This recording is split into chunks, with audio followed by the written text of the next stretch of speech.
বিসমিল্লাহির রহমানির রহিম। গ্রামের যেটা ঐতিহ্য সুন্দর পরিবেশটা সেটা যদি আপনাদেরকে আমরা একটু দেখিয়ে রাখি।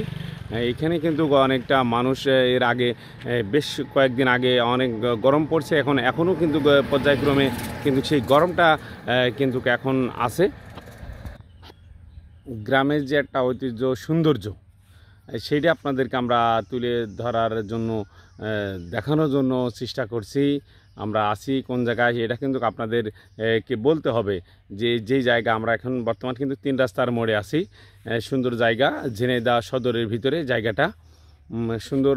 এখানে কিন্তু মানুষ আমরা এর আগে দেখেছি যারা মাঠে এর আগে ধান কেটেছে, কাজকাম করেছে, তারা কিন্তু এখানে কিন্তু সেই একটা নিঃশ্বাস, আল্লাহর রহমতে সেই নিঃশ্বাস কিন্তু এখানে ফেলার জন্য কিন্তু এখানে ছুটে আসতো।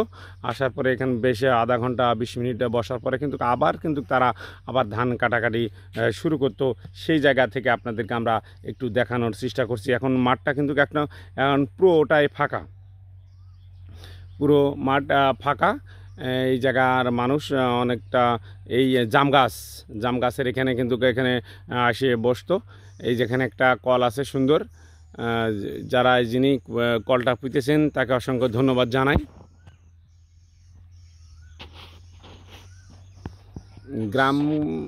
গ্রাম মাঠে এখন ধান সব শেষ, অর্থাৎ তুলে ফেলেছে। তো সেই জায়গার সেই সৌন্দর্যটা আপনাদেরকে আমরা একটু দেখানোর চেষ্টা করছি।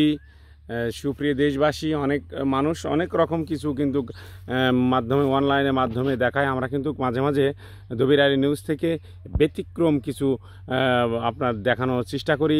এখানে কিন্তু প্রায় শত শত খেজুর গাছ, আর এই খেজুর গাছে কিন্তু পর্যাপ্ত পরিমাণে আলহামদুলিল্লাহ খেজুর হয়েছে। সে খেজুর আছে যে আমরা তুলে ধরার জন্য চেষ্টা করছি।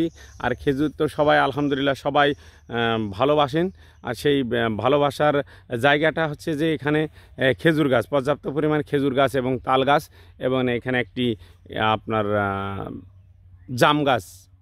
আম গাছ, জাম গাছ, তাল গাছ, সব রকমই ব্যবস্থাটা এখানে আছে। এখানে মূল উদ্দেশ্য এখানে আছে একটা ভালো ছায়া, মানে আল্লাহর রহমতের যে একটা ছায়া, যদি বাতাস যদি নাও থাকে এখানে কিন্তু মানুষ তারা এখানে এসে কিন্তু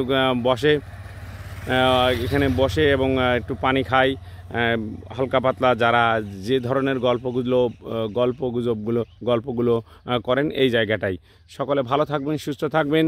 নতুন নতুন নিউজ পেতে Dabir Ali YouTube channel subscribe ও ফলো করুন।